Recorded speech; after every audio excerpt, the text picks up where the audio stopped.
due to some unforeseen incidents, I had a couple of shoulder injuries, 3 surgeries later, I was gone. So I'm assuming everyone in here is pretty new, right? So y'all have come from somewhere else. Where's the majority? Usually there's like a pack of folks that come from somewhere. Middle Tennessee is the bulk of you guys? No, there's more of us. Oh, seems like there's more. Where else? Florida. Oh man, I'm sorry. What part of Florida? It's some nice beaches and stuff. They're not? Okay, fair enough. Nicer than Mississippi River Beach. I'm just saying. That's a true story. Yeah. And you said Ohio? Man, what is it about Ohio? It's like a natural thing, isn't it? Yeah, just get out. Migrate to here. Be proud to be from there, but just get out. Fair enough. Be proud to be from there. Just move somewhere else. All right, well, good. Reed asked me to come in and talk to you guys a little bit about what you expect going into the Memphis Fire Department. Can I assume that all of you guys worked on a fire department somewhere else? Is that a natural assumption? Right, okay. How many of you are already paramedics? Just curious. So only a handful, and then everybody else has to become one. All right, how many we got? 24? 23. 23. All right, that's a good number. So some of the things I think about whenever I started out on the fire department was my expectations, right? So when I came into the job, I had some expectations. For you guys, I don't know what your mindsets are, I don't know what your backgrounds are, but you guys already have a familiarity of being on the fire department, clearly. So you're coming to Memphis, and depending on what city you come from, here's the news flash. It's a big shocker. Memphis is kind of busy. We're on a lot of calls, right? You guys got to be paramedics. So being a paramedic, guess what? You get to carry the lion's share of all the calls out here. What do you think the main percentage of calls are? EMS, right? EMS, probably 80%, at least EMS. And on a fire equipment, you're still going to be running that stuff. So it's going to be a lot of wear and tear. Let me ask y'all something. How many of you right now, and look, there's no camera on you, I'm just curious. How many of you right now have already ran enough calls that you're good if you don't run another call? Anybody? So everybody here kind of still got a little bit of hunger in them? That's good. You wouldn't tell me if you didn't, right? That's all right. I wouldn't either.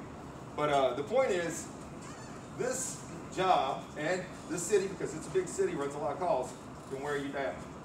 Right now, you probably work at stations where there's folks just like jaded. As soon as they walk in, they hear, dee, and it's like, oh my God. And then there's a chair flying across the room, right? Don't become that person. That would be my first thing. Be careful to not let that happen. How do you do that? Has anybody got any suggestions? How do you keep from becoming that person? Go ahead, you speak to me. It's cool. I'm harmless. He's got a cool beard. Humble is key. Humble is key. But your personal mental attitude going in. Your personal mental attitude. I promise you this. The folks that come in and have a bad day, I'm going to give it a high percentage in the 90s. Started their day thinking it was going to be bad.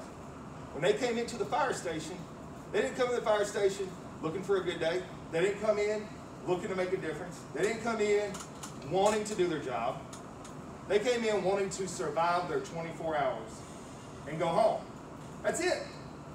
And when you do that, guess what starts to happen? It becomes a poison. And then that one day turns into a whole set.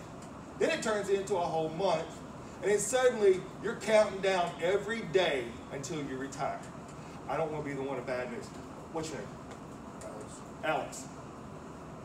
If you retire from here, you got a long time. Yeah, I'm just saying. Don't be that guy already. Not just picking on you, Alex. We've never met till just now. Just use this as an example because you have a long ways to go. You know what you're going to hear? You guys out there have got more time on the toilet than y'all have on the job. You ever heard that one? Yeah. If I was you, I'd just put a bullet in my head right now. I hate that much time. Yeah, those are the common comments. So coming into a new department, even though you've been doing this for a while, there's a lot of value in maybe getting your mind right. So when I played baseball in high school, that's what my coach would tell us. We'd come in, start getting ready for game day, he'd let us know right out the box, hey, y'all better get your mind right. If you didn't have your mind right, everything else is going to go wrong. Everything else is going to go wrong, guaranteed that day. And probably every day after that. So start getting your mind right, all right? 2, enjoy the journey. If I had to tell you guys something from starting out scratch on this job, enjoy the journey. You're gonna make friends, obviously I would tell you that. You're gonna make friends, and they're gonna be lifelong engagements. I've now known Reed how many years? 13, 14 years at least, yeah. You're gonna make lifelong friends. Enjoy the journey. One of the ways to do that is to validate what you do. Now, how could you validate what you do? Anybody? Roll a dice. Throw it out. How could you validate what you do? You wake up, you come into work, you run your calls, you go home, now what? Somebody's got something. How could you validate that? Give me something. Just give an honest day. Give an honest day. I like it. What else? You're all the way in the back trying to act like that you're not here. That one. You. Give me something. You can do it. Dang. Nothing. All right. What about write down your calls? Have you ever thought about that? Write them down. I wrote down every call I made when I was on Memphis. True story. 6,212 calls. 6,000. I had a goal of becoming the director. Sorry, Director Sweat. Wanted to be the director. That was my goal. Okay. Along the way, I wanted to always grow. And the way to do that was to kind of see where I was. How do we get better tomorrow if we don't know where we come from? That's a fact in all of life. All of life. How do you get better tomorrow if you don't know how you got to where you are today? So I started writing my calls down. I wrote them down each day, put them in a journal, have them all at my house right now. Sloppy handwriting. I don't know if I'll ever be able to decipher. It's like scrolls from the Dead Sea. But I've got them. Now I'm going to tell y'all this. You ain't got to write them all down to validate, but I would definitely recommend writing down calls that matter. Write down calls that you made a difference on. Write down calls that were difficult. You're going to make some tough calls that are out there that you're not supposed to see. I mean, you know what I mean by that? There's things people shouldn't have to see. I mean, I could give you a litany of examples of things we've ran here in the city, and it just doesn't make sense, right? Why do some things happen to some people? It's not fair. But guess what else? Life never was going to be fair. So when you guys go out there, remember, you are going to be a part of the solution. There's one thing I always tell my students. What if y'all, do you bet y'all teach? What's that word? Yeah, my students really get tired because a captive audience is one of my favorite things. So they can't run, or else I take points off. One of the things I tell them is when you're out there and you pull up on a scene and you see whatever it is you see, you know what option you don't have? I can't. You can never pull up and be like, dang, that car wreck's pretty awesome. I don't think I'm going to be able to get any out of that. I'm sorry about this, guys. Hey, good luck to you. I got to go. You don't have that option. So you don't even have the option to run. You don't even have the option to say, no, I can't. So you need something to kind of validate that. Validation to me was writing it out. That way, it's almost like a version of therapy. It's a good idea. You don't have to take it. It's free. I'm not even charging you right now for any of that. The other thing I want to mention, I feel like this is, it's relative to a lot of people. I can't say this relative to everybody. But find a way to change your course throughout your career. When you get to a point where you feel like you are not being challenged, change your course. Because what will happen is when you're not being challenged, complacency will take over. When complacency takes over, mistakes start to happen. What do you think I mean by change your course? You're on the fire department. Remote. Maybe just get trained in something different. I live what I'm saying. Once I got to a certain point, I went into the SORT training. Got all the SORT training. Then at some point I got to the task force. I got all the task force training. All the rescue stuff they had. Then once I got to a point, I said, I don't feel challenged anymore. I got into teaching. So I started taking all their teaching classes. And I could teach everything they had. All of this stuff was just a part of a portfolio. It wasn't to pat myself on the back, but it was to constantly stay mentally engaged, to stay challenged. So that's what I would tell you guys going into this. Continue to find a way to challenge yourself. I promise you it ain't going to take long, and it's probably already there for a lot of you. When you wake up and you go into the fire department, you know already what you're going to do. You're going to go in and check off your equipment. You're going to go in clean, sweep, mop, wipe down, eat some eggs, bacon, grits, whatever they got for the day. Go in the day room, start watching TV if you're lucky enough to not be on the unit.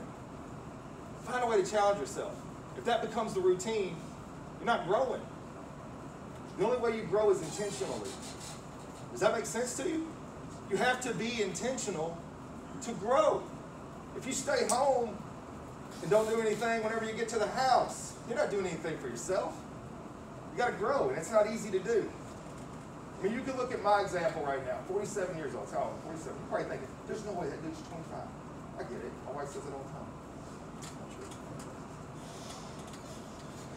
When I was in my 20s and then eventually my 30s, I had big dreams. I loved firefighting and being a paramedic. Loved it. Am I lying? No, You ran the calls with me. Yeah. I'm not speaking just like, oh, I bet that guy sucked. I bet he was out there on the unit. He was just like, shut up and get in the back of the unit. No. Good times. No, man. I embraced the moments. I'm not saying it's perfect. I had days. Sure, I had days. I had the mosquito bite at 3 in the morning. And I'm like, dude, are you serious? You just called 911 for a mosquito bite. You couldn't even think about some vinegar or something right now. Yeah, I had those days. But I embraced it, man. You guys got to do that. 47, I look back now and I think, man, the trajectory I was on, I know that I was going to do some great things on the fire department. And the moment they told me I could no longer be here because I had had too many injuries, had 3 surgeries, 2 on my right shoulder, 1 on my left. Just like Humpty Dumpty. Once you get broke, it's hard to get back together again. King's horses and men, they were doing me no good. So, I said, okay, that's fine. That's fine. I got to find something else. 24 hours after I left here, because I had grown myself, I'd never sat complacent. I didn't let grass grow under my feet. 24 hours after I had left, the college called me. And they said, hey, would you like to come work for us? We need a teacher. I said, I do love teaching. So in less than 1 month, from the moment they retired me off of Memphis, I was teaching at Southwest. But you know what? What do you think I did? You think I sat there just like, just gonna ride this one out till I'm 75? Nope. Anybody got a guess on it? Roll the dice. Come on, throw it out there. Somebody, just have some fun. What's that? Went back to school. That's good. 10 points for him. Whatever. I don't know what y'all's grades are. Okay, we'll work it in. We're gonna work it in. Look, I went back to school. I was gonna be a PA. My wife's a nurse practitioner. Felt like she had a leg up on me. I'm like, all right, I'm gonna have to get you. Going back to be a good PA. And then somewhere in there, it clicked. That's not me. When you grow, the last piece of advice I'll give you is this. When you grow intentionally. Find something that makes sense to you. And I found a degree path to my master's in leadership, with its emphasis being in executive fire management and disaster preparedness. So now I get to work with folks from FEMA. I get to work with folks from Red Cross. I get to do the things that I loved, even though I can't be on the fire department. And now being in leadership, I get to go out and speak to firefighters. You guys, you'll hear stories possibly of me, maybe. Weren't you in my class? It's harder to tell because back then you didn't wear a mask. There you are, Sparks. I knew it. So he could validate some of this. I had a true passion for this. And so now this is a way for me to connect. And I think if I can sometimes help a person get their train of thought in the right direction, then when you guys leave out of here, take it with you, maybe some of these words will stay with you. Maybe they will. Because at the end of the day, if you never stop growing, there'll always be something there for you. And that was the thing that happened to me. Because I didn't let myself become complacent. I put myself in a position to be successful. Now, the last thing I have, Reed, this is it. I mean, I don't know, maybe it's too short. I don't know what you have planned. If you're like, look, I had this whole first test, so I ain't got to say nothing. I don't know what's going to happen there. I do want to encourage you guys to do one thing. And this part here is probably the most sensitive area for me, and it is definitely the most difficult to talk about. And going into this career field, we just talked about a little bit earlier how you're going to see and face some of the most difficult things in your life that you should never have to see. This culture has a culture of bravado. It does. You're going to go make something. You're going to try to keep that bottled up. You're going to feel like you can't tell somebody what just happened and how much that's bothered. You're going to say, do it. Open up. I want you guys right now to connect with each other, to make friends that you can confide in. So when you go out there, you're going to feel like nobody else is going to understand. There's a friend of mine that made the 8 kids in the house fire last year, or almost 2 years ago. Pulled 8 kids out. Tore up. Trying to tell me how do you do CPR on 2 kids? How? I said, I don't know. They don't teach you that. They don't teach you that you got 6 kids in the front yard all of a sudden and you're the only medic there. What do you do with that? Do you keep it here? If you do, it's going to hurt you here. I've lost 3 friends in the last 1.5 years to suicide from this job. 3. That's real. It's not made up. You guys have to take it serious right now. Right now. Straight out the box. Right now. When you make tough calls, you need to address it. You need to talk about it. You need to work through it. Because if you don't, we'll catch up to you. I've got plenty of demons of my own. But you know what I knew early on? I couldn't keep them. Could not keep them. I got to share them. I got to talk about them. I got to tell about the woman that was killed with her 2 kids in the other room, and she's face down, and they don't even know she's in there dead. I had to talk about that. You guys need to know, Memphis is a big city. Memphis will bring to you every horror you could ever dream. You're starting out on a path that you can be great and do great things, but it will affect you. There is a price to pay. Please share with each other. Please be real with each other. Don't feel like you have to carry it alone. That's all I have to say. My name's Chris Gill. Outstanding. Thank you, sir. Yes, sir.